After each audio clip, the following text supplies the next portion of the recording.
आमदार वरुण सरदेसाई यांनी आज सभागृहामध्ये वांद्रे पूर्वेकडील एका संरक्षण विभागाच्या 42 एकर जमिनीचा मुद्दा उपस्थित केला। तिथल्या झोपडपट्टी वासियांच्या पुनर्वसनाचा प्रश्न हा अद्यापही प्रलंबितच आहे। हा प्रश्न सरकार केव्हा निकाली काढणार आणि याबाबत सरकारने आतापर्यंत नेमका काय पाठपुरावा केला असा थेट सवाल वरुण सरदेसाईंनी सरकारला विचारला।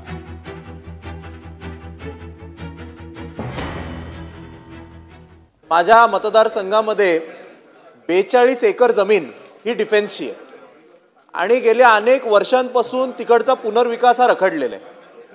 वारंवार सदनामध्ये या संदर्भात लक्षवेधी लागल्या गेलेले आहेत, प्रश्न विचारले गेलेले आहेत।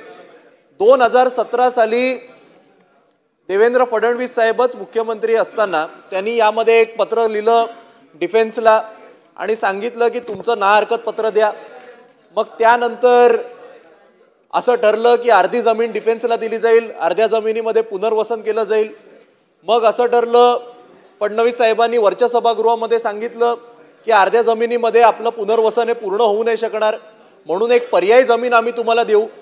आता अध्यक्ष महोदय 2017 पासून आपण 2025 पर्यंत आलेलो आहोत। 8 वर्ष उलटून सुद्धा 42 एकर जमिनीमध्ये राहणारे जे काय जवळपास 10,000 झोपडीधारक आहेत यांच्या पुनर्वसनाचा काय होणार हा प्रश्न अजूनही अनउत्तरित आहे। जेव्हा पार्लमेंटचं अधिवेशन असतं आणि माननीय मुख्यमंत्री उपमुख्यमंत्री आपल्या राज्यातल्या खासदार महोदयांच्या बरोबर दिल्लीतल्या प्रश्नासाठी बैठक घेतात, त्या माननीय मुख्यमंत्री महोदयांच्या अजेंडावरती हा विषय आपण या ठिकाणी समाविष्ट करण्याची विनंती माननीय मुख्यमंत्र्यांना करू आणि निश्चितपणे या बाबतीत सरकार सकारात्मक भूमिका घेईल। तुम्ही काय केलं 19 ते 22? मंत्री महोदय उत्तर द्या। अरे 19 ते 22 काय झालं? अरे 19 ते 22 काय झालं सांगा ना। एकही पत्र दिलं नाही, एकदाही पाठपुरावा केला नाही। उत्तर देत असताना तुमची काही शंका असेल तर मला विचारा, मी प्रश्नाला उत्तर द्यायला तयार आहे। चर्चा चालू आहे। तुम्ही ब्रीफिंग अमुक घेऊन आले, एका जन्माला हुशार होऊन आले का हे अध्यक्ष महोदय?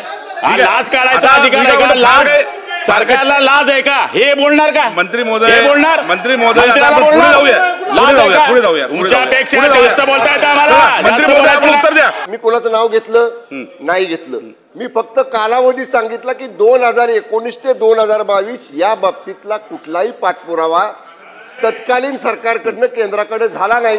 हे रेकॉर्डवरचं सांगतोय ना मी कोणाचं नाव घेतलं का?